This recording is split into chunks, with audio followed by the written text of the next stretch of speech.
All right, my friends, welcome to episode 368 of Prof and Dev Play Games. My name is Larry. I almost said the dev. I'm not the dev. I'm the professor. Over there's Anthony, the dev. Wow, I guess it's been a long weekend because I've been working both days this week. This weekend, I mean. And you were heads down last week on some stuff. Nice to Just hear from you again. a game jam.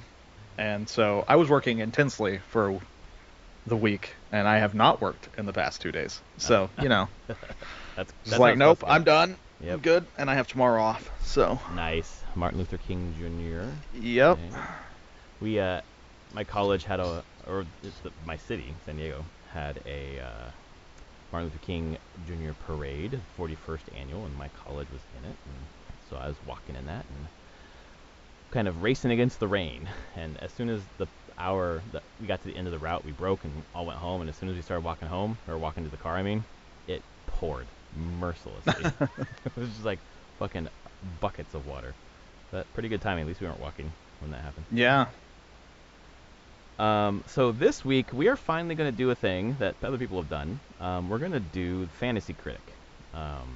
So I love fantasy sports, and I think it might be an interesting thing for us to do this year. Just you versus me. Try to draft and see who gets the most points by the end. If you don't know, Fantasy Critic is fantasycritic.games. You are drafting games, and you are gaining points based on their Open Critic scores.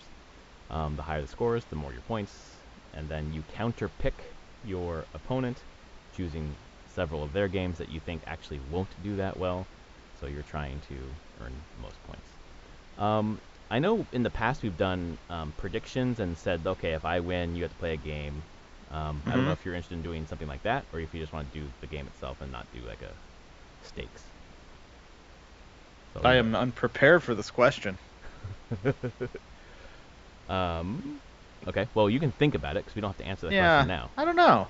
Let's think about it. I don't know if I'm mostly thinking of, is the stakes, yes, choose a game to play, or something else. I don't know. Oh, okay, that's cool.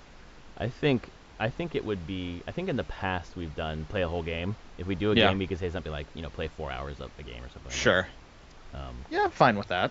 That'd be fine. Let's do that. That sounds cool. It would be even funner if we said like play 4 games of a game on from one of our draft lists. I know. I was like, should we tie it to the draft list somehow? Maybe. Yeah, let's think about it. So I'm gonna pull up the league options. It's the Prof and Dev Play Games League on FantasyCritic.games, and we're gonna each have 24 games on our list by the end of the year.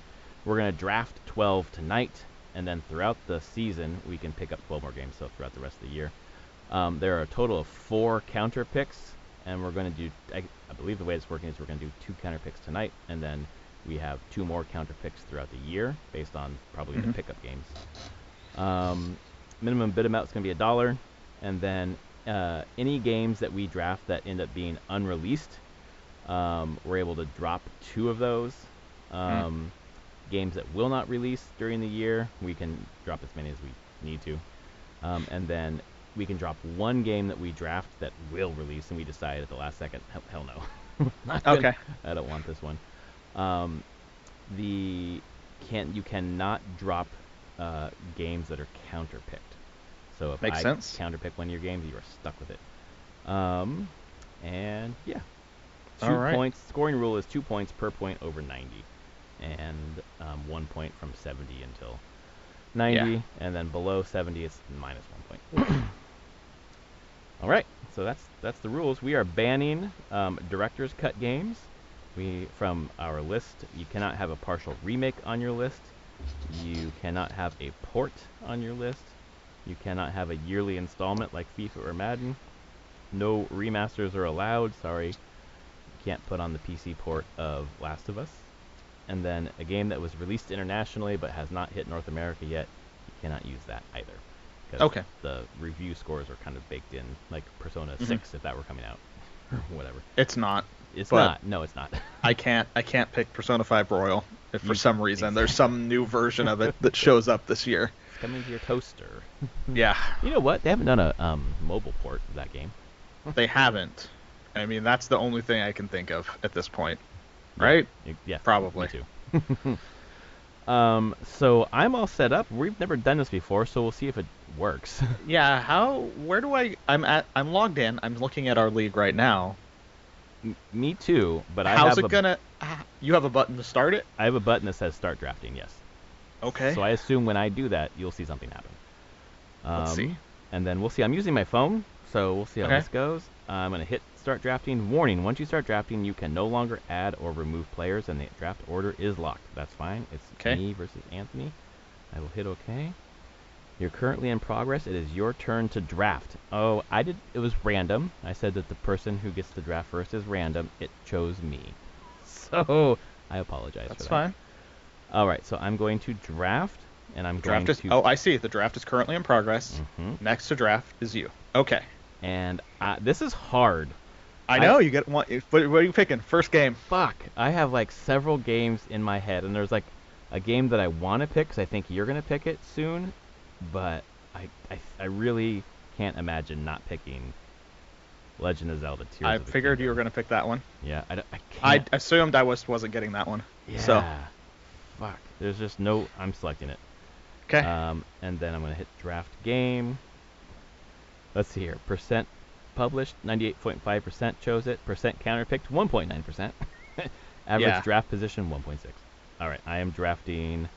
Oh, there I go. I can draft it back to me. It updated. Holy crap. It's working so far. Can you guess what I'm going to draft? I'm not going to say it, because if you don't, I want to draft it. Final Fantasy 16. Yeah, fuck. Hands down. Let's see. It is percent published, 97.5%. Percent counterpicked, 1.6%. Dang, super close. Average to draft Breath position, of 5. Yeah. Height factor, 93.6. Not bad. Tears of the Kingdom, pretty similar to those numbers. Man, fuck. That's going to be a good one. They're both going to probably be good ones. Yeah. All right, now to make a tough choice. So then you scroll to the bottom and hit draft game, the yellow button. I did hit the yellow button. It shows it for me that I have drafted it. It's snake draft, so you go again. Oh, okay. Because I went first, you get to go twice. Oh, now I got to choose the second one. Okay. It's hard because... no, actually, you know what? I'm going to do Fire Emblem Engage. God damn it! Why? Percent published is 92.8. Oh, I'm so What do you mean it's not going to be published? Like, how would someone say published is like, you're the your team is the publisher, so you're publishing it. Counterpicked, 3.7%. A little bit higher there. No. But yes, back to you. There you go. Damn it. I was just like... Those were my two. I got the two that I was like, okay. I was like, I have to pick Tears of the Kingdom, but that means I'm probably not going to get Fire Emblem Engage, which makes me so sad because the previews are so good. Oh, fuck. I feel like that's kind of a gimme, but, you know. All right, well, you know what? I'm fucking taking this one, and if this fucking game doesn't come out, I am just going to be sad, but I have to choose this one. So I think it's going to do really well. It's listed as TBD, but Microsoft better not have lied about this. Percent published, 96%. Counterpicked, 6%. It is Hollow Knight Silksong. I see. I thought you might go for that one first, honestly. I thought you wouldn't pick... I thought if I went first, I thought you would take Final Fantasy and maybe Fire Emblem. And I was fucking right. You were right. All right, I get to draft again because it's Snake, so it's just with two people, you get two in a row. Fuck, now it starts to get harder. A little bit. You know what? Actually, no, I think this one's still a pretty easy one. I am super conflicted if I'm even going to buy this game, but I am going to try to find Diablo 4. And, yeah, it was really high for me, because it's like, when I saw the list, it showed it on the, like, hype meter or whatnot, like, really high. Yeah. Well, here it shows hype factor 86. 94% of people published it. 12% counterpicked it, though. That's pretty big. I could see that. Yeah. Just based on the previews, I mean, having played a couple years ago, I thought it was amazing. Then the previews sound really, really high. And they can't fuck this up, so. Yeah. I mean, they can fuck it up. I mean, they shouldn't fuck it up, is what I mean. Yeah. So now it's up to you. You get to. Me. Okay. let's see what we got here. Um, oh yeah, Armored Core 6. That's a Mm. thing. Yeah. Burning Shores, Destiny 2 Life. I'm not gonna touch Destiny. Sorry. Just nope. Atomic Heart, Suicide Squad. That's weird that they put Hades. I saw this. It was what, like Hades 2. Oh, Like it's gonna hit early access, but it's not out. well, that's because depending on your rules, um, Ah, you can do that. But if it doesn't come out to reviews, then you're getting no points. yeah, that's So gonna be pretty hard, I would say. yeah. Now I'm gonna go. This is gonna be. I'm going in. This one I might have to drop because it might get delayed. Mm. But I'm going in for Final Fantasy VII Rebirth. That was at the very bottom of my list. I'm like, I don't think that's coming out this year. I don't Uh, know. It could. it could. If it Um, does, it's a good pick. yeah. I mean, it's counterpicked a fair amount, 32%. But I know I get to do a second one right now. So I feel like those counter picks are interesting in leagues where they don't allow you to drop anything. So then you counter pick that when it doesn't come out this year, and you get good points. and then I'm going to pick.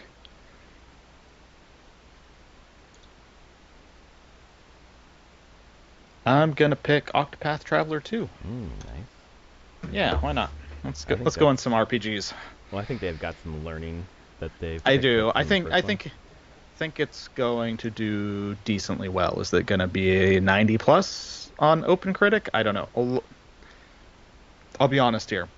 Getting a 90 plus on Open Critic, really hard. Pretty hard. Yeah. Like most even incredibly good games end up at like 89%.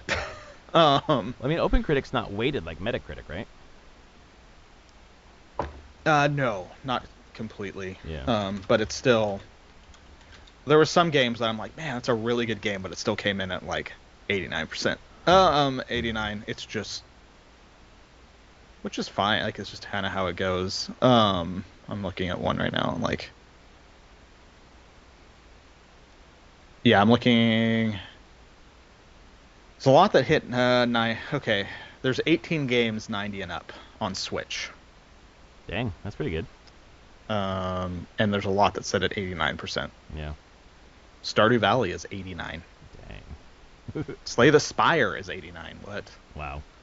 Disco Elysium is 89. Okay, fuck this. So I mean, it's it's hard. Yeah. Like Fire Emblem Three Houses is 89. Still, 89 is a pretty, No, it's incredibly good. It's just the rules here being like to get extra points, you have Yeah. to be above 90. Yeah. Like you're not gonna probably have a lot of games that are gonna make it into that echelon. Yeah. But I think some of what we picked here could make it. But I think one of us is going to have a 90 plus game. I don't know who it is. no, I Maybe we'll think each from what we one. have here, but it's back to you. So what are you Yeah. going with? I am going to pick a game that I'm picking a game based on how this whole thing is going to work in terms of points, not necessarily a game that I want to play. And Okay. this is a dangerous one, I think, because I think the reviewers who review it will say something like, J.K. Rowling's terrible, Oh, but yep. this game is everything we wanted from a Harry Potter game. And we're going to review it based on the game and not based on J.K. Rowling. So Well, I got my first counter pick. that's a good choice. Yeah, we've got holy fuck. There's some drama there. I'll be Yeah. honest. 81% published and fucking 37.6% counter pick. Perfect. Do I click draft game or do I go back? I think I'm drafting this game because I'm an idiot. So let me cross that out. This is like my okay. So if I'm choosing a dumb choice, I'm going to. Do I choose another dumb choice or do I choose a safe choice? I'm going to choose a safe choice. What I think is a safe choice. I could be completely wrong. But I'm very excited to play this game. A lot of the I don't know, alpha or beta previews have been really good. And it is a game that is published by 95% of people and counterpicked by 7%. It is Street Fighter 6. Mm, We'll see. could be good. Could All be right. good, could be terrible. Yeah. So I'm gonna go and I'm gonna pick something I think is gonna be pretty solid, which is Spider-Man 2. Yeah. Like Good 97.5% published, counterpicked only 2%, 2.6% of the time. Like, I have a hard time seeing this one not at least getting into the mid 80s on OpenCritic, Yep. if not higher. Yep. Like, it has the potential to be 90 plus. Yep. Like, will it get there? Don't know. But let's do that one. And let's do a little bit of a weirder one that may or may not come out.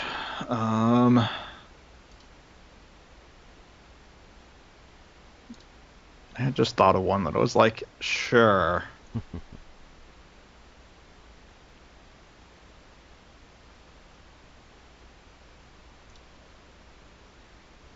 No, I'm not doing that one. No.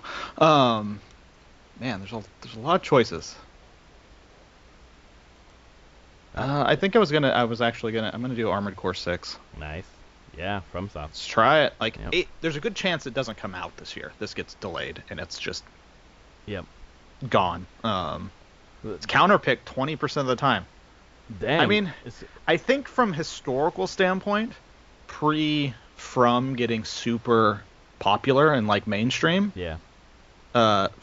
Armored Cores are incredibly hardcore, and people would be like, even reviewers would be like, "What the hell is this?" Like, They don't score that well. They have not scored that well, at least. previously, but I think it's been so long since we've had one, and the market has changed so dramatically to the type of game FromSoft makes, Yeah. that this has a high chance of doing well. All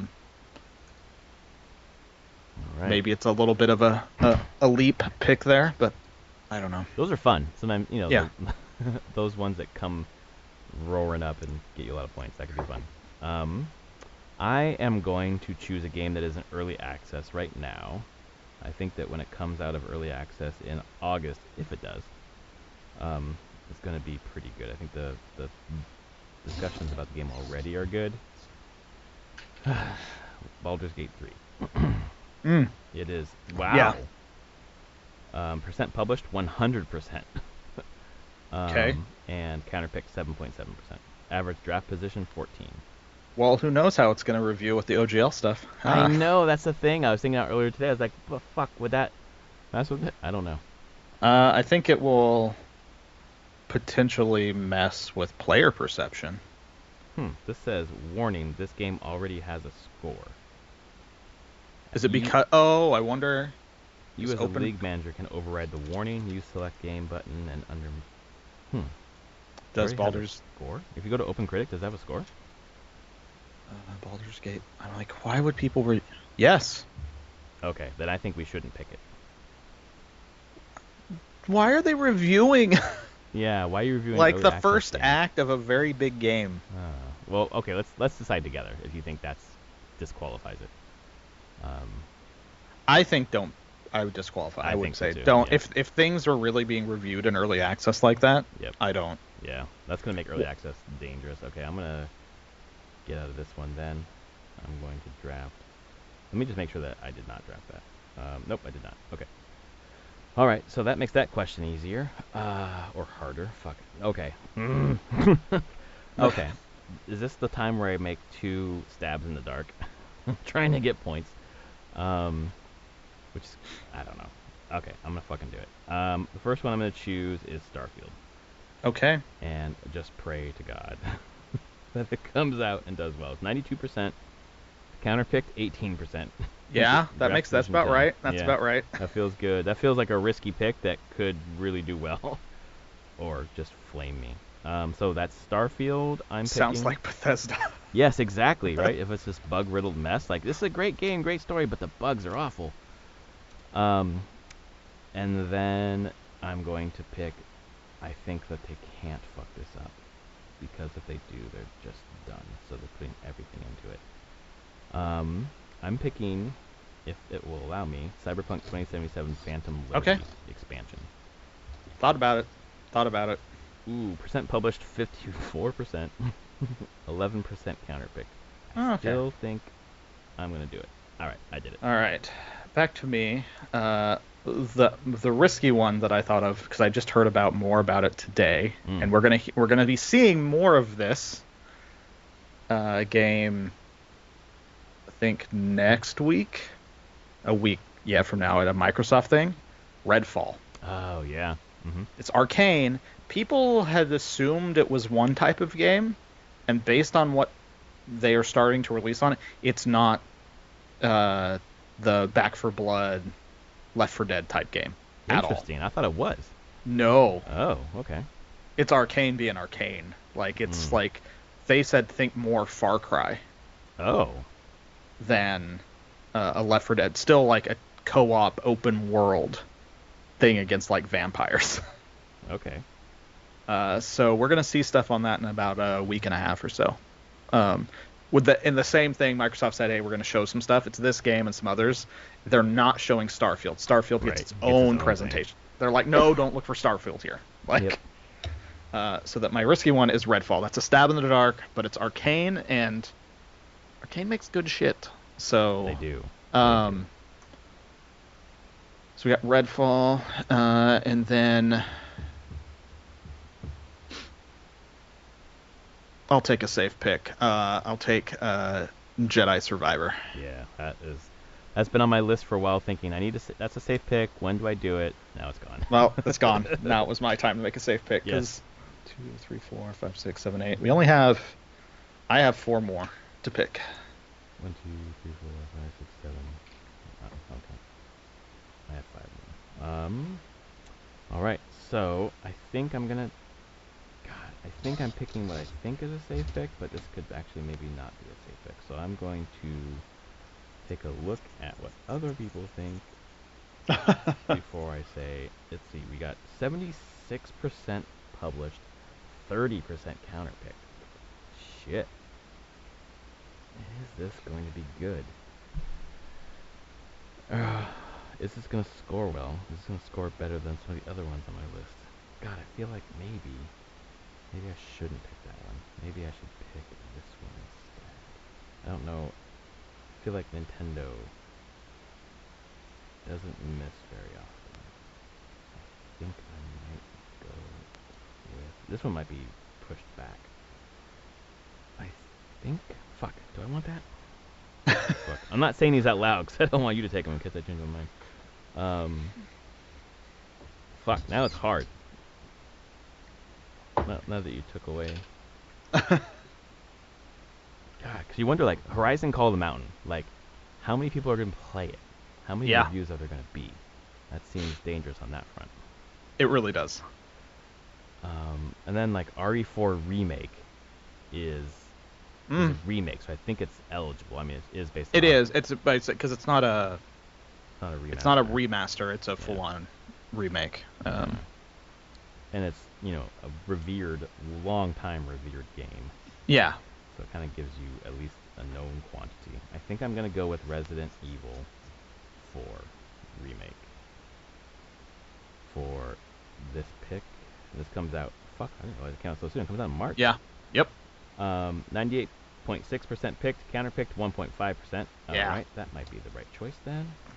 And then... Fuck, do I do something stupid and risky?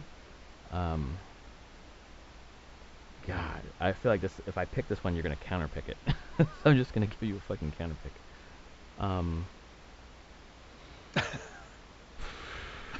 But it's. I can only counterpick 2 right now. Yeah, but it's fucking Rocksteady, God. Yeah. Arkham Knight did okay, and they've had a long time to work on this one. But there's some fucking people who don't like this one. I'm gonna pick it. I'm picking Suicide Squad. Okay. Kill the Justice League, because I'm stupid.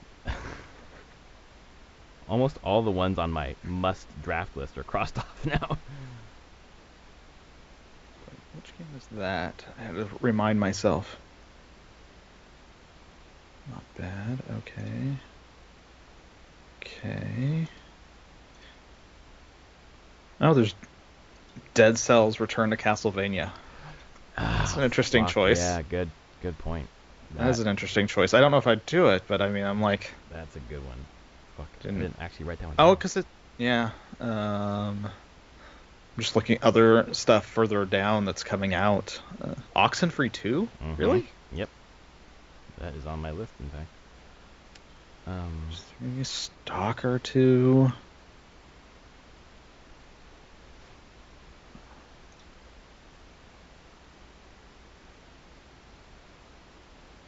Bomb Rush Cyberpunk. Mm-hmm. Oh yeah. I almost wrote that one down. It looks really good. I mean, Jet Set Radio folks gonna love yeah, that. yeah.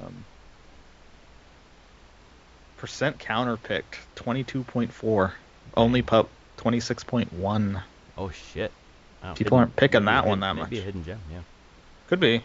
I mean, this is like getting. I'm just going pages down because I'm just like, what are some of these ones that people aren't picking Mm-hmm. a ton of that are Advance Wars 1 and 2 reboot camp? Aw.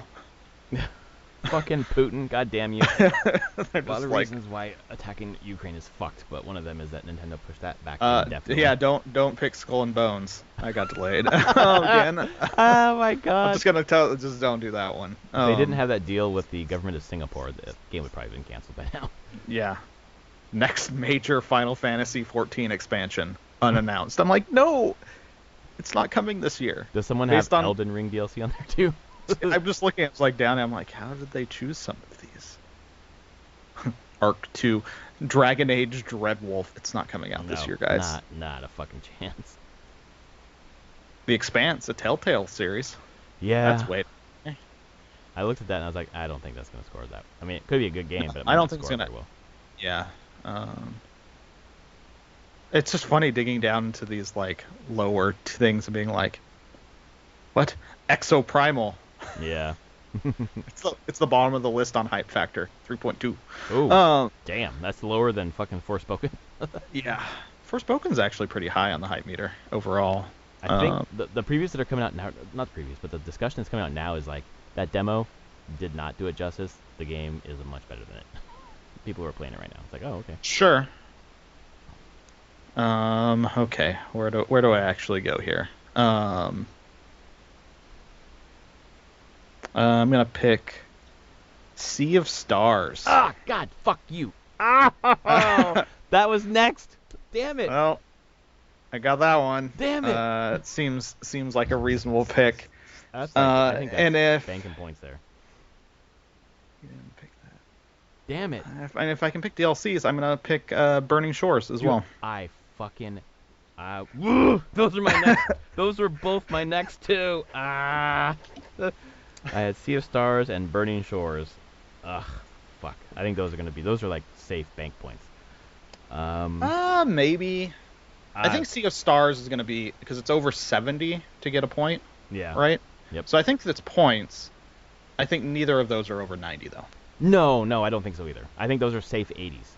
Yeah. That's exactly where I feel like something has to go horribly wrong for these to be under 70. Oh man. I guess Sea of Stars is possible. Like they could Yeah.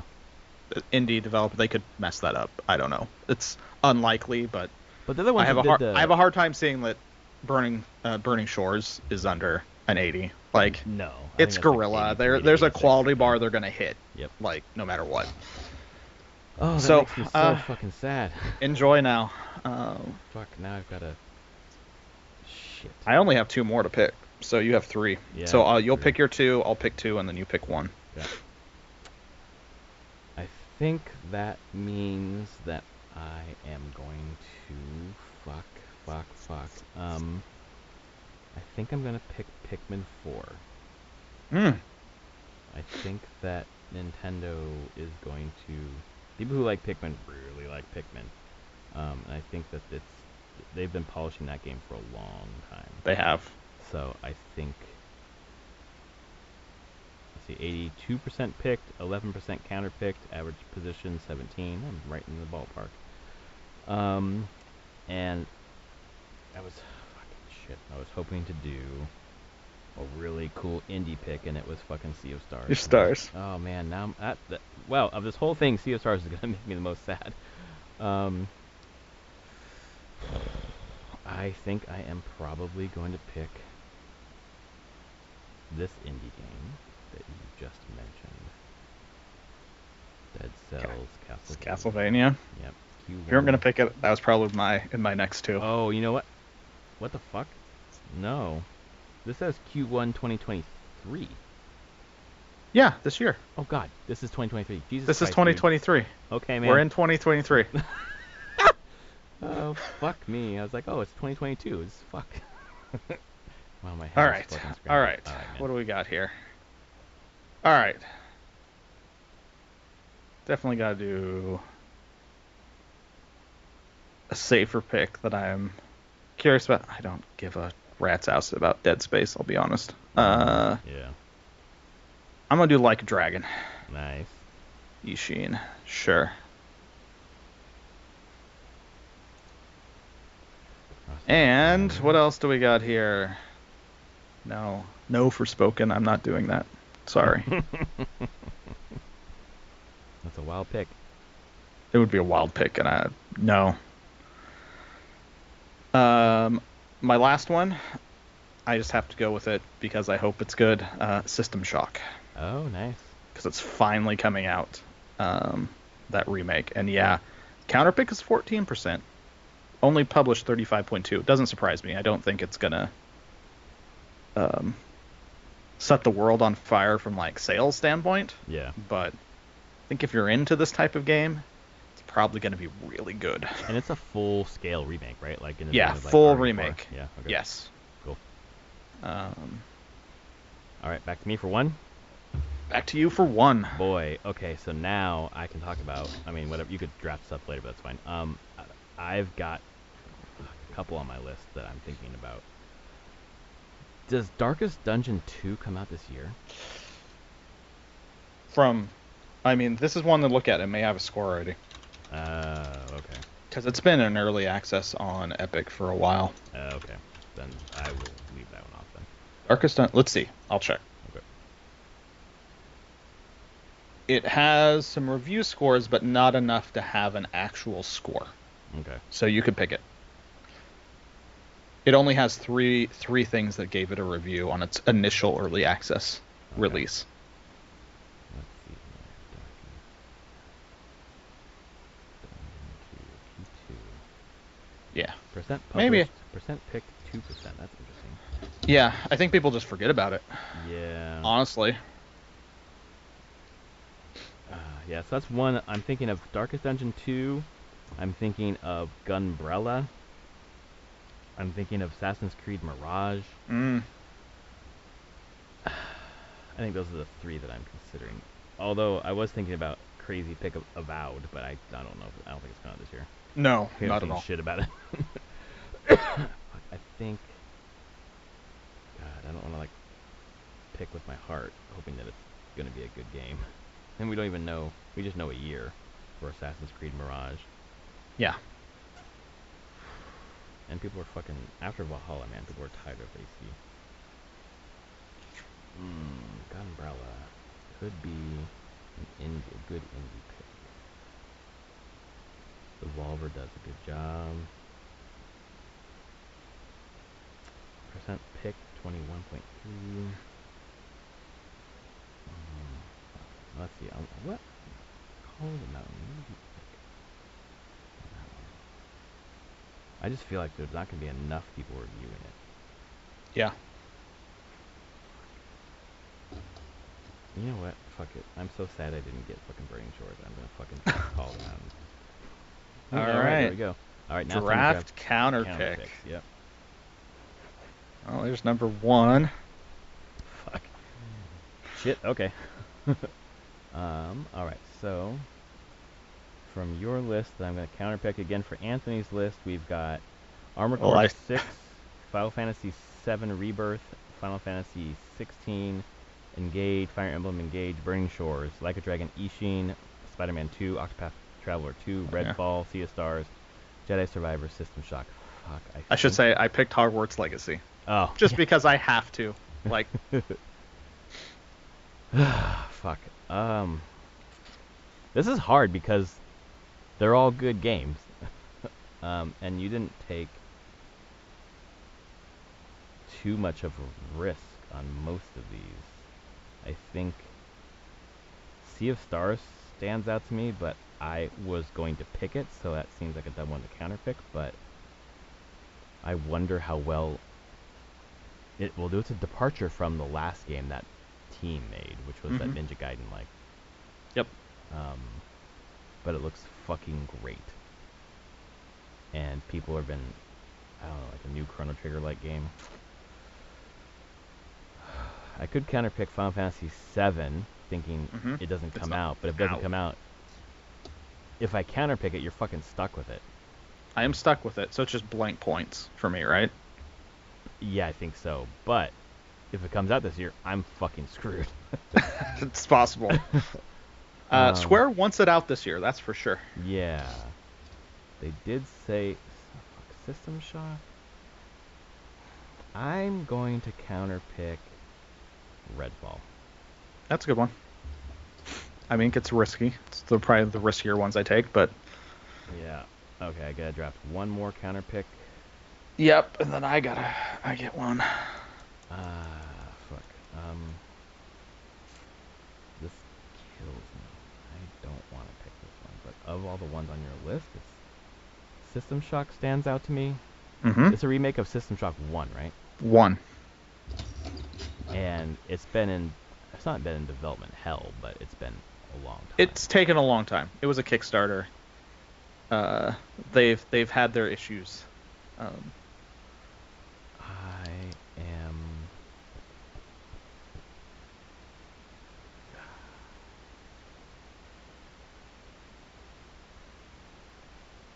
I pick Sea of Stars. God damn it. Okay.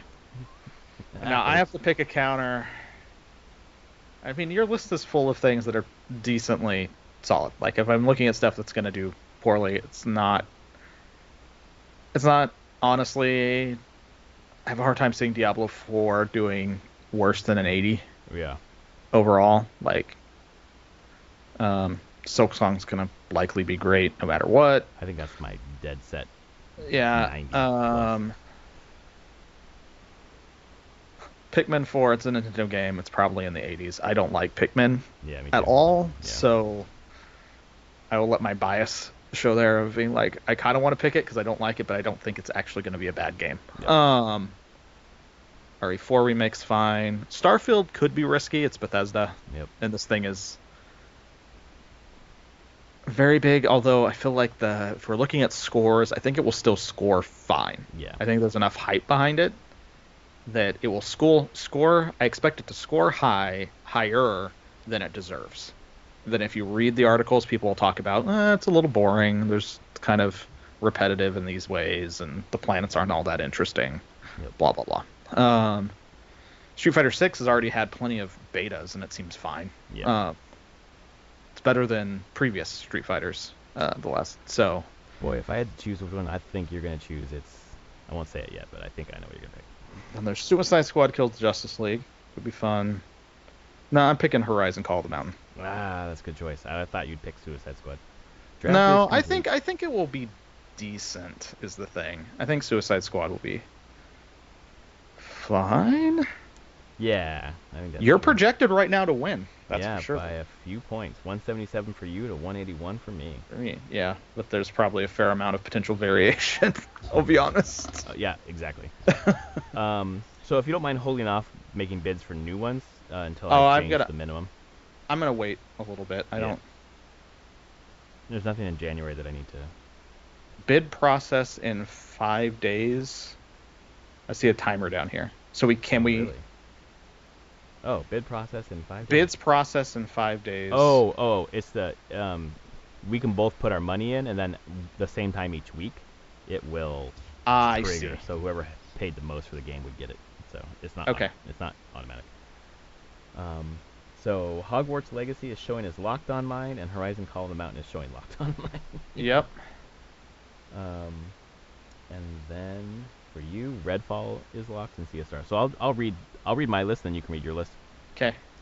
I've drafted Legend of Zelda: Tears of the Kingdom, Hollow Knight Silk Song, Diablo 4, Hogwarts Legacy, Street Fighter 6, Starfield, Cyberpunk 2077 Phantom Liberty, Resident Evil 4 Remake, Suicide Squad Kill the Justice League, Pikmin 4, Dead Cells Return to Castlevania, and Horizon Call of the Mountain. And I've counterpicked for you Redfall and Sea of Stars. And for me, I have Final Fantasy 16, Fire Emblem Engage will likely be the first points we see on this. Oh, yeah. Final Fantasy 7 Rebirth, Octopath Traveler 2, Marvel's Spider-Man 2, Armored Core 6, Redfall, Star Wars Jedi Survivor, Sea of Stars, Horizon Forbidden West Burning Shores, Like a Dragon Ishin. That will be pretty soon as well. Yeah. And System Shock. And I counterpicked Hogwarts Legacy for you and Call of the Mountain. Good counter picks. We're going to know Call of the Mountain, too, next month. Yeah. Dang. Cool. Well, I'm looking forward to seeing how this progresses. Yeah, I think that's why like the bidding is neat, because I'm like, I don't know if I'll bid anything right now. I might want to wait Yeah, some people a few simply months, maybe. Some people just have like a couple games on their list or like that they wanted to get, but there's no reason to jump in. Like if I wanted to do AC Mirage, like I guess the thing to consider is your opponent going to put a bunch of bids in on games that come out in November now, beyond the 12 they just did, because then they would lock it in for nothing right now. So there is that strategy. Yeah, but I mean they bid, and you can counter, because it's a bid, right? So I can overbid you.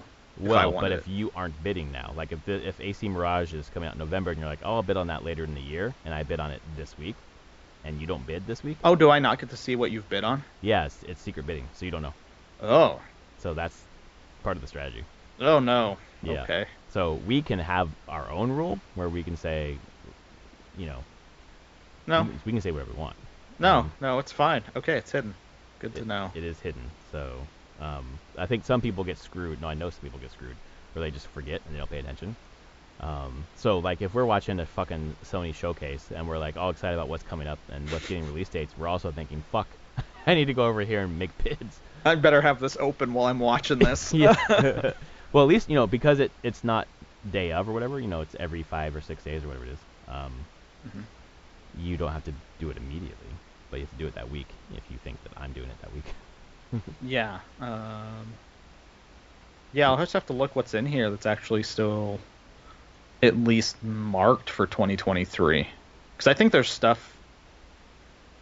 We don't know a good chunk of stuff coming in the last half of the year. We don't, right now. Exactly. There's a ton of Nintendo shit we don't know anything about. Yeah. And there's got to be a Mario game. So that's kind of where I'm like, okay, if there's a few things, maybe I'll look through here at some point this week. But personally, I'm like, I think I want to see what else is being announced for later in the year. Yep. No, absolutely. At least save some of the budget for that, because I think you're going to get a bunch of stuff in June announced. June, July. Yep. Well, yeah, and not even just your budget, but your spaces. You have 12. Yeah, that's true. So if you start throwing things on there now, then you're filling up. This is cool because it has upcoming releases, so it shows Engage, and then I did not realize Hogwarts Legacy is coming out the 10th of next month. Yeah, it's a couple weeks after. When is the review embargo drop for Fire Emblem? Fuck. I mean, this week, right? Like Monday? Tuesday? Soon. Because it's coming out this fucking Friday. Which I won't get it for a while because it's going from Target. Yeah, people are asking when it's lifting. There's a lot of previews. People think the reviews are gonna drop on Thursday. Thursday, right before the game? Damn. Yeah, I actually got to make a decision there, because I do have the Divine Edition or whatever. Yeah, me too. But it doesn't show up until the 24th. Yep, mine too. Did you get it from Target? And I'm like, no, I got mine from Amazon. Oh, okay. I got it. But I'm like, but I could play the game Thursday night if I wanted. I'm like, I don't know if I like this or not. I know. I had the same thought. Like, I have to wait till the middle of next week, and who knows if there are going to be shipping delays and whatever else. I would like to be playing it this Thursday night. I kind of would too. I don't know. We'll see. We'll see how much I care about the stuff in the Divine Edition, I'll be honest. I picked it up kind of like, I'll just pre-order this on a whim, because I hadn't a chance to do it. So, but do I care enough? Interesting. I just clicked the show projections. Jesus Christ. Show projections button. So then it Yeah. shows the projected points that I'll be getting from each of my games. Yep. Oh, cool. So it thinks I'll get the least amount of points for Cyberpunk Phantom Liberty. Yep. Mine says System Shock, which isn't shocking. Yeah. I knew that is a risky pick. Just tells me that I should have counterpicked. Redfall was a good one. From yours, System Shock was the one that I should have counterpicked. Based Yeah, on I should have their picked. projection. I should have picked Phantom Liberty, but I'm gonna play Phantom Liberty, so it Yeah. felt kind of weird. Yeah. Um, Well, I mean, I want to play fucking Sea of Stars. And, Yeah. Ugh, System Shock was really low. Fuck, I should have picked that. Yep. Oh well. well, cool. Yeah, All right. There we go. We have drafted and we are set for the year. Let's see what happens. And then the stakes we talked about. Thinking about it. I don't know if you want to keep thinking about it and talk about it later.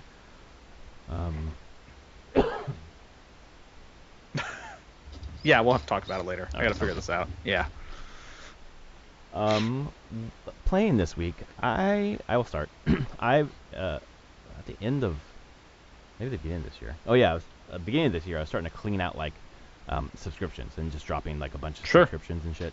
One of them was Humble Bundle, which I've subscribed to since 2016, and I went to drop it, and I was like, well, I shouldn't drop it till I redeem all the games. I had to go back 15 months and redeem because I hadn't redeemed a single fucking game in 15 months, which is a reason why I should drop it, obviously. Had some really good games in there, actually, Deathloop and a couple other things. But as I was doing it, I was like, okay, I need to start playing things in my backlog. So I've committed to playing one game from my backlog that I've had for more than a year for 45 minutes once a week. So I did that this week. I started this week, and I chose a game called Train Valley, which I'm sure I got from Humble Bundle. I'm not exactly sure. But Train Valley is basically a train puzzle game where you're trying to connect different cities or towns on a map, and different train depots are there when you connect the cities, and then different trains leave at different times, and you're trying to get the colored train to the right colored city. So you're trying to get the switches to switch at the right time so the trains go to the right place, while making sure that the trains don't crash into each other or run off the rails. Or that you didn't fuck up your tracks. I don't know when the game came out, but it's like mini Metro. But I was gonna say, I'm looking at pictures. I'm like, this is mini Metro with trains. Yes, Basically. it is mini Metro with trains with more like three. I don't know exactly. I don't know what you call it, but like, fuck, what is it? Where you have something on the screen that looks like it's 3D, but it's not 3D. 3D modeling, maybe, I don't know. Yeah, yeah. So it looks like a 3D model of a train or whatever, versus Mini Metro's kind of flat. Sure. But Mini Metro's design aesthetic is just is amazing. Plus their music is just so chill. Yeah. Mini Metro is trying to look like subway maps. Yes, exactly, and they nail it. Plus their music is amazing. I thought Train Valley, like I understand the concept, Mini Metro just perfected it. The controls were pretty clunky. Like I really had a hard time connecting trains to curve and make those switches. I kept having them run into like a T instead of trying to get it to curve, so I kept having trains crash, and I couldn't figure out how to easily get the train track to like curve as I put it down because it's grid based. So that was a little clunky. There's a Train Valley 2, so I assume that one's smoothed it out a bit. It looked quite a bit of an upgrade, but I chose one. So yeah, I committed to it, played it for 45 minutes. It was okay at the beginning, and it's a fine game. But I just kept thinking, if I want to play this kind of game, I'm going to play Mini Metro. Mini Metro. It's way better than this. So yeah, anyway, so there you go. Played that. All right. This week I've been playing a lot of Marvel Snap. I sort of wish that the weekly quest things were more than 25 or reset more regularly, because I maxed out those. Oh yeah. Like Tuesday or something, like day 2 of the week. But I picked up Doctor Doom in the token shop because I dropped She-Hulk, because She-Hulk's dropping from Series 4 to Series 3, I think. Yep. Which means, unless I misunderstand this, that her cost is going to go from 3,000 to 1,000. 1,000, and you'll have an easier time if just picking her up. Yeah. Exactly. Yeah. So I figured I'm not going to spend 3,000 if I can spend 1,000 later. Yeah. But the collector's reserves, now that I'm above 1,000, I've pulled one card, and I've probably opened up like 4 or 5. Yep, that's about right. Wow. Okay. So you Yeah, it really slows don't down. get cards. It slows down, like Yeah. how fast you get cards at that point. Yeah. I guess I that's could fine check. because I have a bunch to play with, but that's, I don't know. Yeah, Is it I mean trying to encourage that you to buy them with the token shop? I mean. well, I mean the reserve, the way the cards work in the reserves was there before Token Shop even existed. Okay. The like the Token Shop was added because people were complaining that it was hard to get cards that they might want. Okay. So they could actually target like, oh, this deck would be great if I just had this one card. Yeah.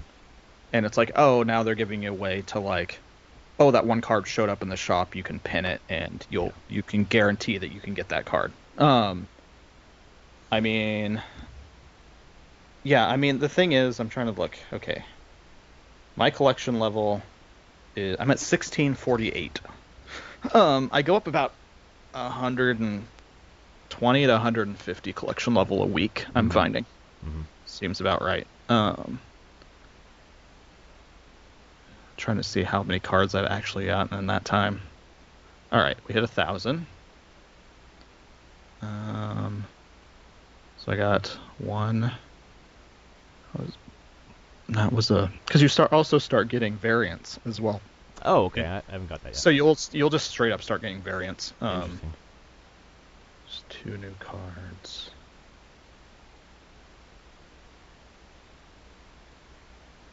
3,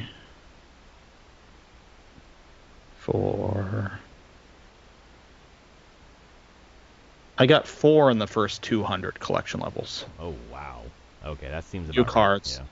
Yeah. You're kind of there's like a behind the scenes thing that guarantees you new cards at a certain rate, no matter what. Mm-hmm. But yeah, I mean that's the thing. The game becomes pretty slow to get cards overall. Get new cards.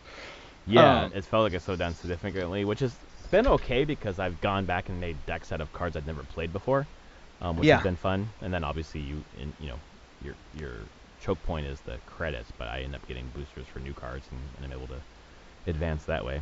I'm gonna log Weirdly, in. now I'm in a weird place where like through the week because of like the like weekly challenge stuff and then the way the season pass goes and everything, I usually end up with like large amounts of credits sitting there while I grind boosters while just playing cards. Okay. Like where I just don't have booster stuff to upgrade cards. Yeah. So there's plenty of times when I just build decks out of cards that I'm like, I should just upgrade these cards, see if I can make a deck work out of this. And this is the part where I think it does start running up to the mindset of a collectible card game, which is I want to spend money and just get all the cards. Like, it slows down. Most other, honestly, even physical or online trading card games, you could spend money to just get the cards. Right. Straight up. And you can pay money a little bit to get cards in Snap, but you can't get all of them. Yep. Like, and I think that drives some people insane. They're like, I want all the cards. Like, how can I be competitive? And they're like, I've seen articles with Ben Brode and the whole thing and earlier saying that like the game isn't necessarily being about that like high end competitive type thing. Yeah. Like, it is part of the fun of just quick games, just making decks making do with what you have, putting things together, and now targeting certain cards in the shop with tokens and saving up for tokens. Like I have Doctor Doom pinned right now. I bought him yesterday. Yep. You pinned him yesterday? I have him pinned for a couple days because okay. it's random. It's random for everybody. I see. For everybody. Like what you're gonna get. Yeah. So I just have. Yeah, I'm like. I just want him in my collection. Yep. He seems like he would be cool. He's really, really useful, especially in the places where you have a fucking location that's like, cannot play a card here. Like, okay, great. Well, I'm going to throw a 5 there at the end. I've won a couple hands that way. Oh, yeah, definitely. Since 1000, I've got 2 cards, Yellow Jacket and Black Widow. Okay. Those are the only 2. You should be getting close, because you have I'm trying to think here. You have Jane Foster Thor, I right? do, yeah. Oh no, you're saying Yellow Jacket, not Wasp. Yeah, not Wasp, Yellow Jacket. Yellow Jacket's trash. Sorry. I didn't pick it; it just came out. Yeah. Yeah, Yellow Jacket's all right if you get it first, and there's no one else at your location, so you get a zero Sure. cost 2 points, so that's fine. But otherwise, not great. Yeah. Unfortunately, yes. Yeah. So, But it's a zero cost. Yeah, you can do some.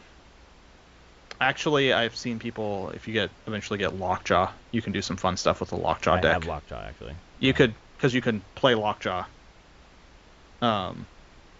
On the location and play Yellow Jacket into the location, and it will swap out with a card from your deck. Oh shit! So for zero cost, you're gonna get something else. Yep. Ah, that is cool. I'm gonna fucking do that later. So tonight. I mean, that's the zero cost. You can do Lockjaw. If you get more zero cost, like Wasp is a zero cost, I know. You can do Jane Foster Thor. If you had actual Thor, that'd be good too. Yeah. Because Mjolnir is a zero cost that goes into your deck. Yep. And so you can do Jane Foster to pull all the zero costs out and have Lockjaw down, and then just do the like casino shuffling with Lockjaw to see if you get something good. Dang, that's pretty cool. It's a fun. I think it would be a fun deck. I don't have actually don't have Jane Foster Thor, so I haven't put it together. But I don't have regular Thor, so yeah. I picked up just before I hit 1,000. I picked up, or they gave me Agatha Harkness, and I was like, "What the fuck use I do is not have that?" It's excuse me. It's like, okay, it just auto plays for me, and it's not playing great. Fuck. You can look online because I watched some videos and read some stuff about like you can make specific decks that basically is like, yeah, it's not going to play well, but it doesn't matter if it doesn't play well. These things just synergize together. Awesome. I'm gonna check that out then, because I was like, So oh, it's just one of those things. It's just what it's like. It's a very weird card, and sometimes she will play herself down and be Yes. done. Yep. It is so. But she's interesting. also worth what she's like 615. 614. Yeah. 614. That's Yep. still huge. It is huge. Yep. It's so interesting how, and I know it's all random, but like, I have cards you don't have. Like, I'm so yeah. far behind you that I'm like, how do you not have these cards? I know. But That's there's cool, though. certain ones I just don't have. Because you're guaranteed a certain amount up to 1,000, which Yeah. you got, and then it slows down. And each person gets a random selection of Yeah. pool 3 by that point. Right. Well, and pool 3 is up until what level? Forever. Oh, okay. Pool 3, 4, and 5 can happen now Okay. for you. Got it. You have I have randomly got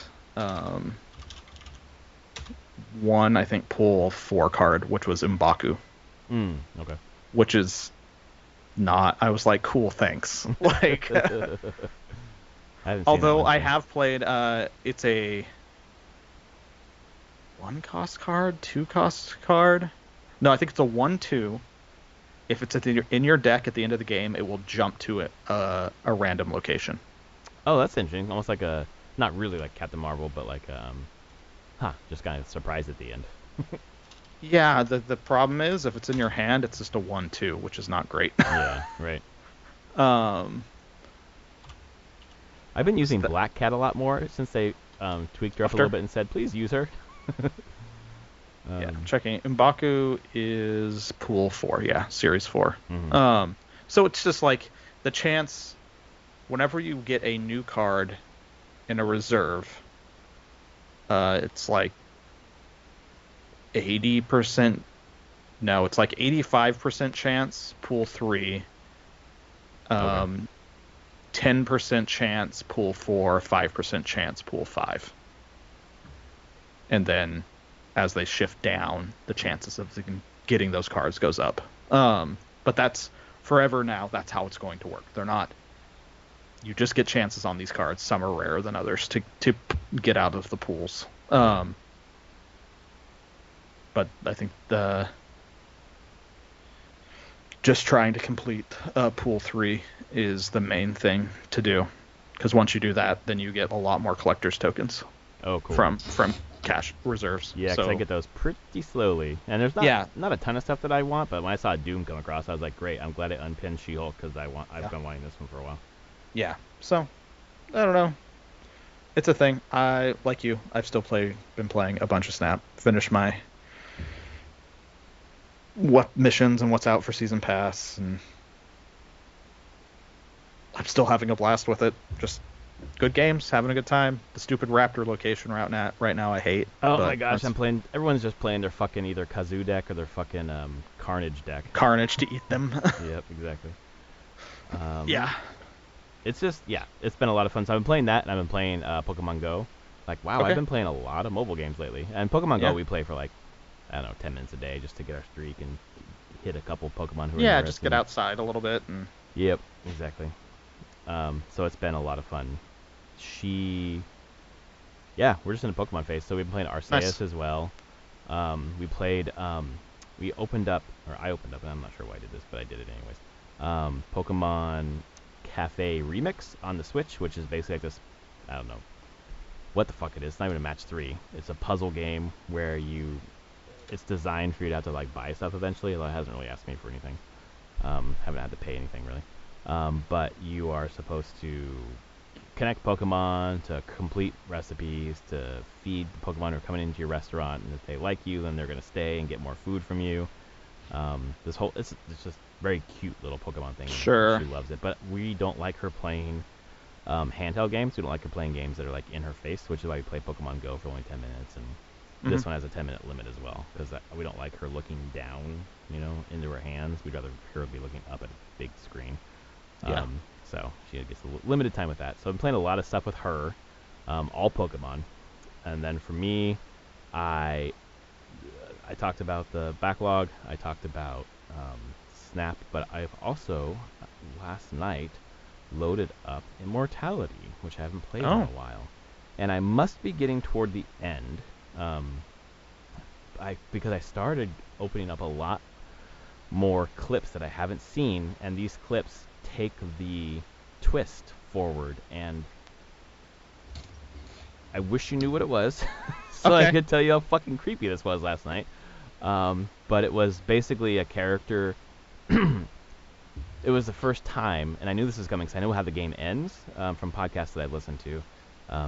But this is the first time that a character broke the fourth wall and just stared at me and talked to me. And freaked me the fuck out, man. Like, I threw the controller down. It was, oh my god, it scared the shit out of me. And I was like, oh, okay, this is cool. This is really cool. Then I watched a few more things. Things starting to piece together. It feels like the way that the movies are selected at first are just like, here's a bunch of random videos based on what you clicked. I don't think there's anything working in the background in terms of like leading you toward the next, like, I don't know, metagame piece of it. It's just like trying to fill in like there are 3 movies, these are 3 characters, yada yada. But I'm at the point now where it's starting to funnel me a little bit toward the end, so it's giving me more of the weird thing. It's giving me more of the twist. It's giving me more of other things I haven't seen that are outside of those movies, and I think moving me towards, I feel like maybe I'm 75% of the way through. Okay. But yeah, I watched it. My wife was watching. No, she was crocheting, and I was like, "Oh, I'll play this game while you're crocheting, so you can take a look at it." She was like, "What the fuck? this is weird. Why those stories don't make sense together?" It's like those are 3 different movies. Why is her shirt off so often? Like that's how they do it in this game, I guess. A lot of titties in that game. A lot of titties. Interesting. Yeah. So that was fun, and then that's really played a little bit of Vampire Survivors this week, and that's just my ongoing.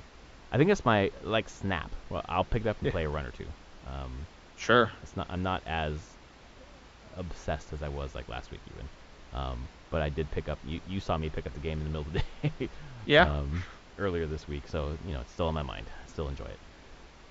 Yeah. So that's what I've been playing this week. We talked about Snap. That'll just be an ongoing thing. I think right now it's a perfect time killer. Like I changed into pajamas tonight, and wife and I she's like coming back upstairs, and I'm like, I'm just gonna lay on the bed here, and I played like 10 minutes of Snap, 15 minutes of Snap before coming back upstairs. Nice.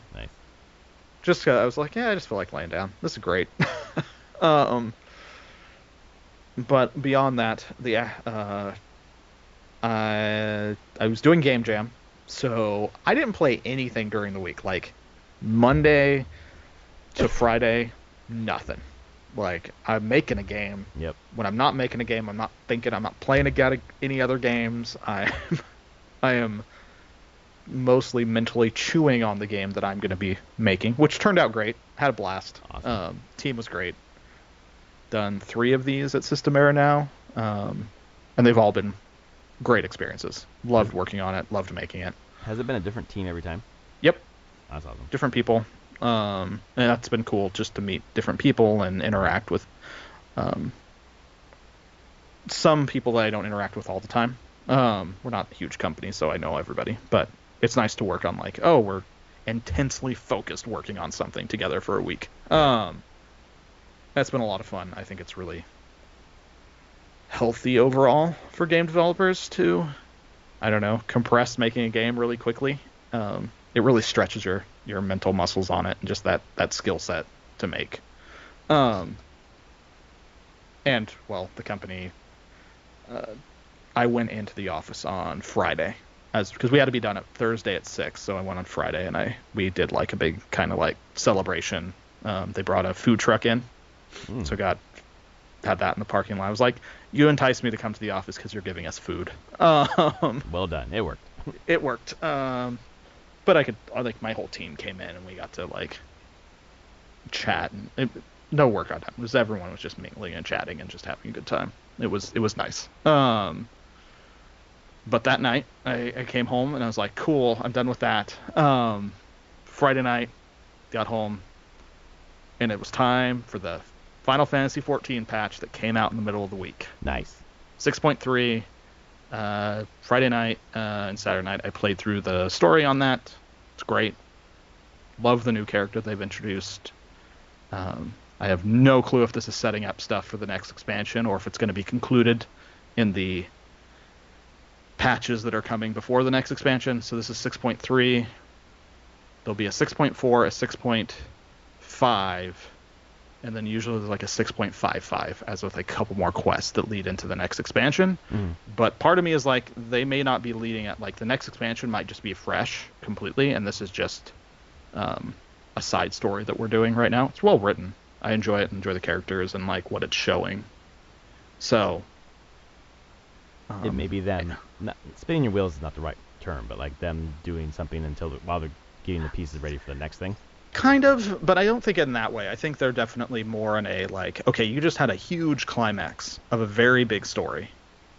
So let's now give you something a little smaller, a little bit more personal to the characters you're with in some ways, and just take a step back a little bit from the ending of the world type stuff, and just dig into some other Final Fantasy references, because this is all very much based on Final Fantasy IV. This is them being like, look at, we've chosen Final Fantasy IV to be our reference point for this, for Endwalker and its post in-game expansions, DLC. So that's been fun. Did that. I ran doing that. There's a new dungeon and a new trial, which is an 8-man single boss fight. Ran those went great. And there's a new 24-person raid, alliance raid is what they're called, and I want to do that as well. I've done the other ones so far, so, which you can just pick up and do, and I've been successful at the other ones, so I don't see why I wouldn't be successful at this one too. So how long does it last, those kind of big raids? About an hour for those ones. Oh, that's not bad. Maybe an hour 15. It's four bosses, and there's not trash between the bosses. Maybe like one thing. A normal dungeon in FF14 takes between 20 and 30 minutes. Yeah. And then the trials, which are just the 8-man fights, take 10 minutes at most. Okay. Respectful of your time, always. So I played that, and that's been great.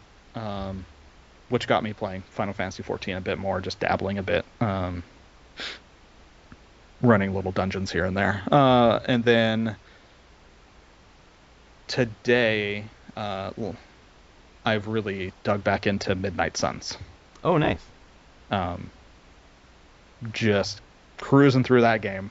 There's a lot of game there. So much game. Oh my god. Holy yes. crap. Oh yeah. I'm like, I don't even think I'm halfway. I think I'm a third of the way at most through the game. And that's about 20 hours. It's just, it's a lot. Yeah, it's like There's a 60-hour lot of game. Yeah. Yeah. Yep. And so last time we talked, you had just gotten to Wolverine, I think. Well, no, Wolverine showed up for a mission. I don't have him. Oh, okay. That's what I was going to ask. I thought I was going to get Wolverine, but he went away chasing Sabretooth. So I don't know when he'll be back. I get that. But I got Captain America. Oh, nice. I just got Captain America about an hour ago in my playtime. Oh, so that's cool, and I've used him a little bit. So I'm collecting the characters and getting them, and I'm upgrading my decks. I'm generally just having a good time with it. Like I'm feel very in the flow of the game now. Of the like, do a mission, do some talking, do a mission, do some talking, and the balance between the tactics and the socializing is pretty balanced at this point. Like, you for mean me, in terms of like 50-50 balance? Yeah. Oh, yeah. that's cool. It's a lot. Like, the socializing goes much quicker now. The combat, like, fits in a lot. Happens more often because it's really easy to exhaust, like doing the social things. Like, so yeah, as the game goes on, I feel like that balance matches. It feels the right cadence now, I should say. I don't know if it's exactly 50-50, but it feels way better. And I have enough of the systems online now where it's like picking missions matters, what resources they're going to give me. So I'm like trying to pick and choose, like, okay, do I want this kind of reward or that kind of reward? Because I can do different things with them. Because you can only choose one, right? Yep, one mission at a time. Right. Although there isn't huge time pressure. That's the thing. As far as I can tell, there's no like XCOM time pressure. Right. So I could pick side missions all I want. I think I could out-level things pretty quickly, honestly, if I really tried. And maybe I will. Maybe I already am. I don't know. Maybe you're already over leveled. Yeah. I don't know. But it's been interesting. There's been some neat twists here and there. Way more backstory to some of the characters than I thought we were ever going to get. So, yeah, especially the story. I mean, for me at least, the characters that I didn't know very well. I thought that was really interesting. Like, I know way more about magic now than I ever imagined. Like, and not just being told, oh, this is what magic's like. Actual gameplay scenario type stuff that like really delves into that character and who they are and like their traumas and why they're there and what they're trying to do. And so I'm fairly impressed by that, being like, okay. And Magic was one of the original, like one of the early characters, right? That one of the Midnight Suns, right? Yeah, she can open the portals to Limbo. That's it. Yep. Which makes also sense in Snap. She does that in Snap. Exactly. That's her power, and she's Colossus's sister. Oh, I didn't realize that. Yep. Huh. I didn't originally realize that, because Magic is not one. Although someone called her by her name, Ilyana Rasputin, and I'm like, I'm pretty sure Rasputin was Colossus's last name. Mm-hmm. And then she makes reference to her brother. Doesn't call him Colossus, but calls him by his actual name. Is it Peter? Piotr. Yeah, that makes sense. Yeah. So she references, and I'm like, that's Colossus. Okay. I'm not. I know enough about X-Men. I just don't know when Magic was introduced. It wasn't. She first in Giant. She was in X-Men and Giant Size X-Men in #1 in 1975. Oh shit! But I'm just like, where? What comic series was she in that I should actually? I guess she was in some of these. Man, some of this just makes me want to pull out my comics. I have my comic boxes here and be like, where the hell are all these characters from? Because I'm sure I know some of them, and I just didn't notice it. It's certainly like part of the genius of Snap or Midnight Suns or whatever, where I think sometimes like shared world media is like you want to dig in and collect more to know more about that shared world. Where this is really not shared world, but the characters are the characters, so you want to know more Yeah, about that character. the character has all these characters have so much history. Yes, is the exactly. thing. They're not like brand new. Even the newest characters probably have at least 5+ years of published history in Yeah. some form. So, no, weird. Anya Taylor-Joy portrayed Ilyana Rasputin Magic in the 2020 film The New Mutants. Really? I know that one is a weird movie that I don't think it reviewed well, and it got like it was delayed coming out because of COVID stuff.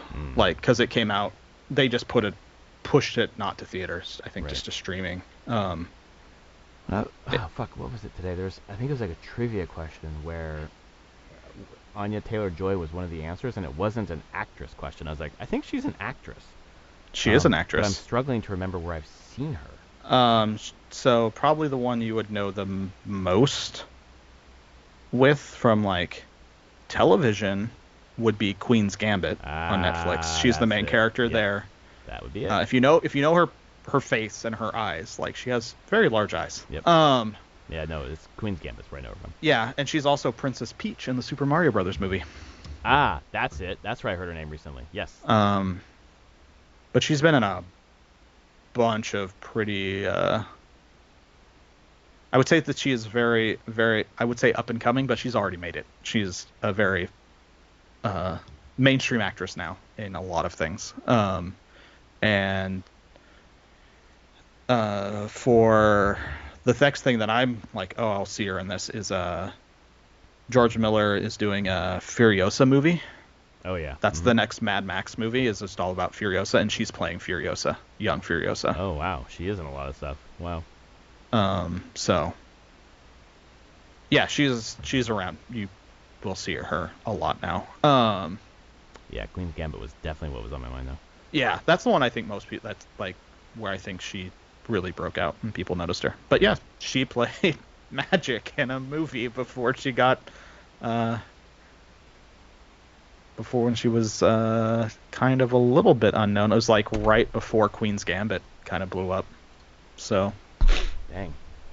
I'm kind of wondering if I'm like, should I watch The New Mutants? It didn't get reviewed well at all, but I know it's an X-Men movie. It's just the it's kind of a horror-ish X-Men movie, and it doesn't deal with like the main X-Men characters. It deals with Mirage, Magic, Wolfsbane, Sunspot, Cannonball. Well, just because of fucking Snap, now I'm like, oh, I want to know more about Sunspot, too. Maybe I should watch this movie. That's funny. Yeah, so it's crazy. Yeah, I don't know. So yeah, Midnight Suns does a great job of also me being like, who are these characters? I want Like, to know more. Let me pick up some comics. yeah, Exactly. let me look at the comics that I have carried around with me for my preteen to adult life. You can tell your wife if this is the thing for you as well. Look, that's why I've kept them for 15 years. No. Haven't had them read No. yet. I mean, I read them. I guess I forgot about some of this stuff. Yeah. Like, that's not shocking. I was reading it when I was 11 to like 13 years old, maybe a little earlier than that. So, Yeah. but Snap makes me want to Yeah. learn about more of these characters. So yeah, it's nice, and yeah, I would I like Midnight Suns quite a bit. It's just kind of a rad game. It is. Like- It has enough of like Persona, or obviously Marvel, the IP, Yeah, and the writing is pretty good. But then like Persona, Fire Emblem, it's like enough of all these different things that we like. yeah. The only one I have not liked the writing on so far is actually Captain America. Oh, okay. It's fine. It's Yeah. just I feel like Captain America was actually done so well on screen, Yeah. like so well and perfect, that it's hard to when it's like the tone just doesn't hit right for him in the game. Like I'm like, A little I- too saccharine, a little too. straight yeah, edge. a little bit. And I mean he's straight edge in the movies, but I don't know. They find a way to make that character who I rolled my eyes at for most of my life to be and seeing like his first movie being like, oh, do I actually like Captain America? And then He's- they did Winter Soldier, and I'm like, yeah, I like this character. They did great. He's the comic book that I had as a kid. Like my brother subscribed to Spider-Man, I subscribed to Captain America. Yeah. And that was really the only comic I read for a really long time, so I didn't realize how much better other stuff there was. I refused to read my brother's Spider-Man, so. Sure. I, Spider-Man has its highs. I wouldn't say it's better. yeah. There are certain arcs of Spider-Man that are good. There are certain things that get real old. Because they're comic books, and the characters never actually change. Yes. Let's be honest. They can't change. If they changed, then what they write about, I don't know. Right, exactly. We can't change the characters, because then what? Like, we have other characters if you want other characters. Exactly. You're tied to that character, go to another character. Exactly. This isn't about large character arcs. So that's what I've been playing. It's probably what I'll continue to play. I'll probably play a little bit more Midnight Suns tonight as well. So I don't have to work tomorrow, so let's put in a couple more rounds. Me too. No weekend working for me tomorrow. So I'm Don't do it. Nope, I'm gonna stay up. I'm feeling like a D&D game. I don't know, maybe I'll check out that one that I bought on that Steam sale that I can't remember the name of. Solasta? That's it, thank you. The one that exists because the OGL exists. OGL, exactly. I thought about that. I was like, this is an OGL game. Yeah, because they're not licensed by Wizards at all. Yep. And I think this is one of the things that Hasbro was like, no, we don't want you to do that. Except all the people who originally wrote the OGL were like, yes, that's what it was for. That's the goal. Yeah. Sorry you bought Hasbro, this thing, but Hasbro does not. I mean, Hasbro owned it when they made the OGL. Hasbro owned it when they. I thought they bought it after that. I was like, how does this work otherwise? Pretty sure Wizards of the Coast was not. Well, maybe. That's actually true. It might have been shortly after. Formerly 19. Oh, maybe it was later. When did they get bought? Show me when you get bought. Acquisition of TSR. No, they got bought by Hasbro in 99, before 3rd edition D&D came out. Dang, okay. So yeah, this all happened under Hasbro. I mean, historically, we can shift to the... Bye, everyone, if you don't want to listen to all this annoyance of D&D. But, so the OGL was made in early 2000, I believe, is when it was made. But 3rd edition D&D came out. It was pushed by the heads of D&D at the time and the heads of Wizards. They wanted this. This seemed like the right thing to do, because one of the things, they always say that it was meant to make it open, which it is, but the key thing was also that the worst selling products for Dungeons and Dragons from like TSR and Wizards are adventures. Because adventures, only one person has to buy the adventure. Right. But if you make rule books, books that have rules in them and character options, those sell way better because everyone wants those. So the goal with the OGL was to be like, okay, well, we'll make rules and options, and we'll hold back making adventures. They don't sell, but man, there's probably a lot of people that want to make adventures and sell them as officially compatible with D&D or under this license. And if they did, they had to buy our core books. Exactly. Yeah. It was a great business model. It worked great, and the whole thing was like, hey, if that happens, this is beneficial for everybody. Yep. People get to make the content they want. Players get to know if they buy something that's OGL, that it will be compatible with all the other OGL things that exist. Well, we don't have to spend our resources making adventures that only one person in a whole table buys. Yep. They can spend their resources, and they still got to buy our core books. Yep. It was a very win-win overround. 4th edition D&D came out, and 4th edition D&D is not under the Open Gaming License. They made a new thing called the Gaming System License. And it was as restrictive as what they're trying to push now. Oh, dang. It did not go over well. Why do you think we have Pathfinder? And all that crap. Right. They created their competition. And that was also a Hasbro thing as well. Well, they seem to be doing the same thing now. They are, and I think this is worse. They're doing it worse now. Yeah. Yeah, I cannot believe the amount of brand damage that has been done in about 2 weeks. It's stunning, and I know cause some consternation by saying that this piece of PR that came out is like one of the best pieces of PR I've ever seen. But the fact that they just revised history to be like, this is exactly what we wanted. Like, wow. Wow, that's stunning. So, from people I know, none of this has actually gone through the D&D team. Oh, what? None of that. Wow. This is all above them. This is executives and Hasbro PR. The D&D team, for the most part, hates all of this. Yeah. They don't want any of this. This is not what they signed on to work on. It's not. I'm not directly connected to them, but this is like through people. This is secondhand what I'm hearing from people I know that are very good friends with people that work there. Wow. On D&D. Yeah. But just though that that statement that was even released was not vetted by the D&D team.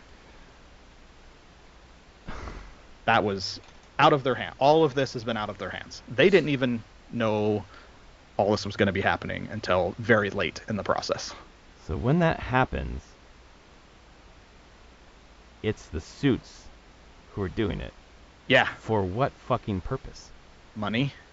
But they don't want but they also don't understand how, like, that's the thing. Do you think these suits understand how this hobby and market work? I guess really? Not. I thought they would because they fucking own it. They see it as a brand. Yeah.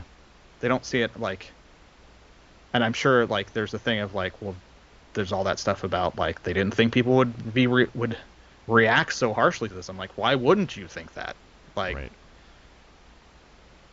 It's dumb on so many levels, and the revising of history is crazy. And they're like, this was just a draft. I'm like, a week before Christmas, you presented this to third parties, asking them to sign terms to this agreement for a sweetheart deal, for a better revenue share.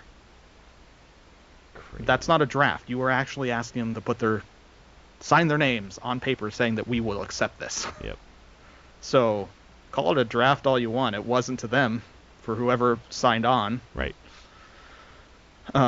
Or didn't. That's why this is leaked, because I'm sure it came from one of those third parties.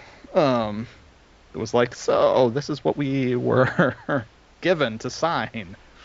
So yeah, exactly. What do you think about this? Gizmodo, here you go. This is what, because there was a lot of rumors before Christmas about something like this. Right. But it was only the week and a half ago, 2 weeks ago, whenever the Gizmodo got the actual copy of it. And wrote it up. IO9 Gizmodo got it and wrote up their first article on it. So yeah, it's terrible. I cannot believe how much they're just, Hasbro and the executives there are incinerating this brand and creating actual competition, like real strong competition. I think it puts. I know. Critical Role put out a statement this week. Theirs is pretty weak. I'll be honest. What I was going to say exactly. They must they're be bound. under contract or something like that with them. They're sponsored by D&D Beyond. Yes. They contractually have contracts to use D&D Beyond when they stream. Like, that's, everyone has their iPads. All their characters are on D&D Beyond. Yep. They talk about sponsorship from D&D Beyond, that contract. I'm sure that contract is you cannot speak ill of D&D Beyond, which is now Wizards of the Coast. Right. Like, I'm sure there's ramifications. I'm curious how they're going to navigate this going forward. Well, that's what that statement that came out was kind of like, all right, this is, I mean, I don't know, not the figurehead of D&D, but I feel like the increased popularity of D&D has something to do with Critical Role, considering they're the number one Twitch streamer, etc. So it's just like, it felt weak, but I understand why, but still that's not really a great excuse. Well, I mean... Besides, I mean, it literally can't. But yeah, I mean, what else are they supposed to do? Get sued into the ground because they're a breach of contract? Yeah, I mean, there's no reason, because the rest of the world is saying what they would want to say. Yeah, I mean, and their statement was very much supporting this. Theirs was the nod to that, being like, exactly. We support what's going on. Yep. We can't say more right now. Wink. Hopefully they can, and we'll see how that all works out. I have a feeling the contract with D&D Beyond is like through their entire third campaign, unfortunately. Right. ad reads will get weirder and weirder. A little bit. A little bit. We'll see if they how that plays out. I can't imagine. I think they're gonna make their. I think they're making their own system anyway. So. Oh, I think the next campaign originally, no matter what the next campaign, they started Darrington Press, which is their own publishing house and game publishing. Well, as soon as they did that, I was like, oh, you're gonna get your own, make your own system, which was probably gonna be an OGL system. Yeah. Originally 1.0, and now they're like, more. Nope. Right. So I bet they sign on with the orc, is my thought. Yeah. There's another name that came up this week. But anyway, so this decision pushes behemoths like Critical Role to be like, you know what, fuck this, we're gonna do our own thing and completely not use you anymore. Yeah, there's Paizo with orc. So Pathfinders 2.0 is selling like crazy now. Right. They put the orc out, and I was like, you know what, it's been on my list to get for a while. I'll get the Pathfinder 2nd edition rulebook. So that should be here in a week or two. Cool. Because I just support. I'm like, that's a great statement. Like, I'm all here for wanting to make something like that. Kobold Press, who do a bunch of 5th edition books, they announced their own system. A streamer I follow, another company, MCDM, who I have some of their D&D books. Matt Colville is the owner of it, who does D&D videos on YouTube and streaming. He put a statement. He was just like, we were going to do our own system anyway, and we're starting to think about it. But this OGL 1.1 came out, and we're like, so designers, we're flying you out next week. Let's start making the system. Let's get going. But yeah, like this accelerates our timeline. We're just doing our own system now. Yep. We'll have one more D&D book from the Kickstarter that they did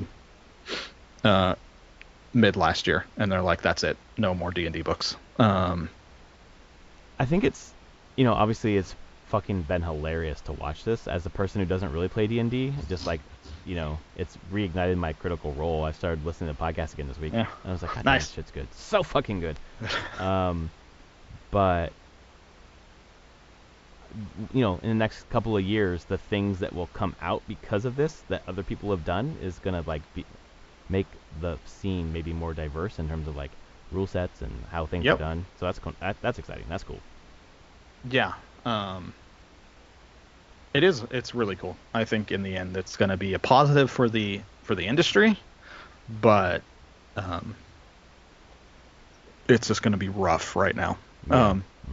And trust has been broken. Like, Wizards can come back and be like, all right, we've stripped everything out, or even to this point, like, we're not interested in introducing a new one. We're just gonna keep 1.0. Yeah. I don't think it matters anymore, is the thing, because they've shown a willingness to try, and just because management now is okay with it and has pulled back, what happens in 3 years, 4 years when there's new executives in there and they want to try again? Like, they basically just made everyone that's felt safe using this thing for 20 years go like, it's not safe. We're out.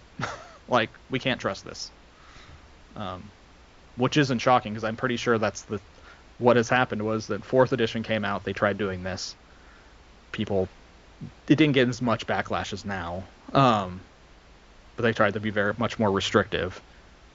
All those executives left. You then got 5th edition, which just took the 1.0 OGL again, ran with it, and it's been great. But you have new executives now. Because they do have new executives through Hasbro, and the president of Wizards, she got hired last year and came from Microsoft. I'd have to look. She came from software development, and so it's a cycle of executives. So they come in and they want to do their thing, right? So you can't. I've said on here before that everyone loves Valve now and Steam. What happens when Gabe's not there anymore? Right. And there's a new executive, a new team. You hope that they're vetted through Gabe to know, and they'll keep his vision alive, what Steam should be and how it should be run, but you can't guarantee it. Right. And he will eventually, one, be retired, two, it could happen way from now, will be dead, and he will not get any say in how Valve is run or Steam is run. So Yeah, when you have new executives who come in and are like, I want to put my stamp here. Like, you yeah, obviously can make more money by doing this. Like, you don't understand the history of this shit that you just nope. touched. And especially Hasbro right now is like, well, our toy sales are real down, Oh yeah. like real bad. But this Wizards of the Coast division, they're making a lot of money, and we're putting a D&D movie out, and there looks to be like a D&D TV show on Paramount Plus coming. Like, man, that seems like a really successful brand. Wow, what do you mean we only make that much from it? Look at all these ways we could be making money. What is this little 400-word document? No, fuck, or whatever. How many words it is? 900. 900. Yeah. Okay. Get I rid mean, of it's this printed. shit. I literally have dozens of books on my shelf that have it printed in it behind me. Because that's the license. If you print a book on OGL, you have to include the OGL in your product. And when you play Solasta, there's a way to view. You can somewhere in the options, one of the buttons brings up the OGL. Oh, cool. You can Well, read it in there. then. It's just funny. I don't know. There's my D&D rant that I've gone on for a while. I'm more than anything just really sad now. Like, Yeah, I feel people who are emotionally invested in it, I feel bad because it's got to feel like the rug of your hobby is somewhat pulled out from underneath you, even though if you're not, I don't know, you're not running a business that relies on it, but this is your hobby, you know? That sucks. yeah, it becomes corporations and late stage capitalism do a lot of shitty things. And this just hits close to home Yep. more than anything. Like, you're like, my God, even this fun hobby that you have with other people is getting fucked over by this crap. Right. Yay, late stage capitalism, exactly what I want. Yes, it's in every way fucking us over. Yeah, it just infects everything. Taking away Now. our games now? God damn it. Yeah. But whatever. There'll be new systems. I'm actually excited. I like new systems, so it's Yes, like that's the thing. me, I'm like, yay! All Mhm. these designers are going to make new systems, and I'm very curious what they make. Yeah, So, I really feel like that's going to be the main benefit of this whole thing is that. oh, I think so. I think it'll be great. Give it a few years. I think 2 years, you'll really start seeing the fruits of all this Yep. bearing out. And weird, that's about the time the next edition of D&D is going to launch, and they're going to repeat history. They've created their own competition again. Yep. Oh boy, history just keeps repeating, flat circle. It really is incredible. Yeah. But all right, we've been going on for a while. I've been going on for a while. I'll stop. That's all right. Well, thanks for listening to this episode of Trop and Dev Play Games, episode 368, if I believe, where we drafted and then talked about the OGL. This is a little long one. Always fun to have a long podcast. If you like us, rate us on your podcast service of choice. If you're a fan of Hasbro's decisions, fuck off. Never listen to us again. And we'll see you next week. All right, later, everyone. See you.